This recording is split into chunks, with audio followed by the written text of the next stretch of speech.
Calling bell বাজাতে। Aviv, Aviv, আরে উঠো না, কলেজের টাইম হয়ে গেছে, উঠো তাড়াতাড়ি।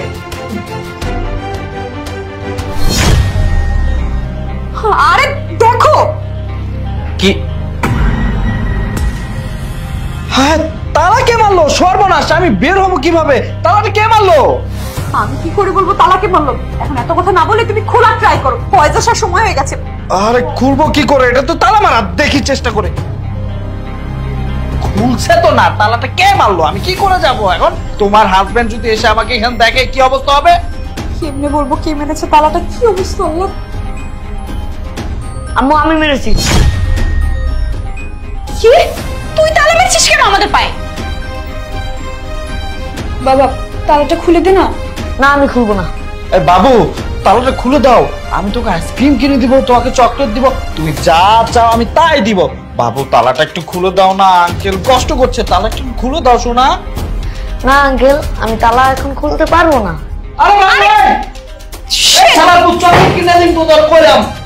দেখেছো, এটা তোমার ছেলে তোমার মতোই হয়েছে। কিভাবে যাবো? আমি তো এখন ধরা পড়ে যাব, কি হবে এখন? তুমি এত কথা বাদ দিয়ে তালা খোলা ট্রাই করো, কলেজ আসার সময় হয়ে গেছে। খুলছে তো না। আরে কি একটা ছেলে জন্ম দিছো, আমি বুঝলাম না, তোমার ছেলে একটু তোর হবে তালা। আকি এসব কি? তার মানে বাইজিৎ যেটা বলছে সেটাই ঠিক? কোনটা সত্যি কোনটা মিথ্যা? আর তোমার ছেলে আমি বাইজিৎ, ও কেন তালা মেরেছে আমি তো কিছুই জানি না। বাবা তালাটা খুলে দে না। তার আগে বলো এই ছেলেটাকে। ও ও তো হচ্ছে ডেলিভারি বয়। ডেলিভারি দিতে এসেছিল, আমার কাপড় ডেলিভারি দিতে এসেছিল, কিন্তু বাইজিৎ ওর সাথে আমাকে তালা মেরে দিয়েছে। কেন কি কারণে আমি কিছু জানি না। বাবা তালাটা খুলে দে না। এই ছেলেটা যদি ডেলিভারি ম্যান হয় তাহলে কালকে যে এসেছিল সে কে? তার মানে প্রত্যেকদিন বিভিন্ন পুরুষের বাসা আসে আর তুমি তাদের সাথে নষ্টামি করো না? আরে না না, এমন কিছুই না। এই ফ্ল্যাটে তো অনেক লোকই থাকে, কে কখন কি কারণে এসেছে। আর বাইজিৎ কি উল্টাপাল্টা কথা বলছে, ও তো ছোট মানুষ, ও বুঝেনি। বাবা তালাটা খুলে দে। আমার ছেলে যেটা বলছে একদম ঠিক বলছে। উনি যদি ডেলিভারি ম্যান হয়ে থাকে, তোমার কাপড় দিতে এসে থাকে, তাহলে বেডরুমে কি করতেছে, তোমার বেডে কি করতেছে?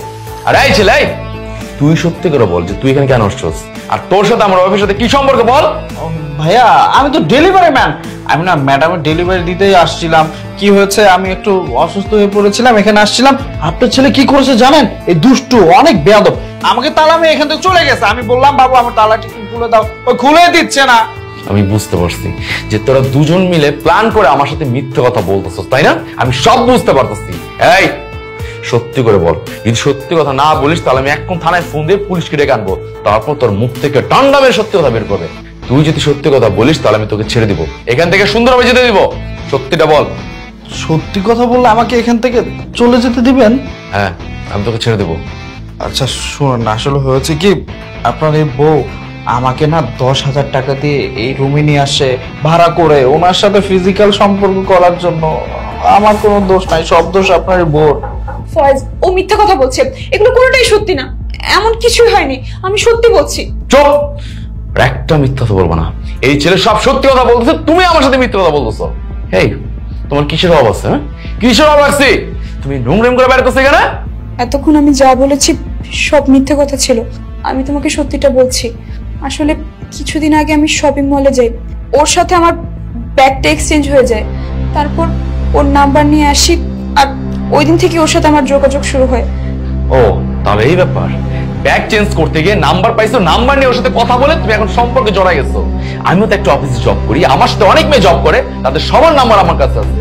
কই, কার সাথে আমি তো সম্পর্কে জড়াই নাই, কাউকে তো ফোন দেই নাই, তাহলে তুমি কেন এগুলো করতেছো?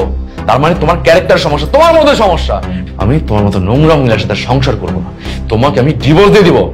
আমি এক্ষুনি থানায় ফোন দিচ্ছি, পুলিশ এসে তোদের দুজনকে এই অবস্থা নিয়ে যাবে। আর আমার হাতে তো প্রমাণ আছে যে তোরা এখানে নষ্টামি করতেছিলি, তোদের পায়ে এখনো তালা মারা। ফয়েজ তুমি আমাকে একটা চান্স দাও, আমাকে মাফ করে দাও ফয়েজ, আমার ভুল হয়ে গেছে, আমাকে তুমি পুলিশে দিও না। আমি না তোমার বাচ্চার মা, তুমি তো আমার সাথে এমন করতে পারো না। আমি তোমাকে প্রমিস করছি নেক্সট টাইম থেকে আমার এমন ভুল আর কখনো হবে না।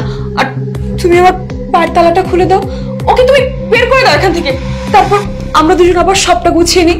প্লিজ ফয়েজ, আমাকে আর একটা চান্স দাও। না না, সেটার কখনো সম্ভব না।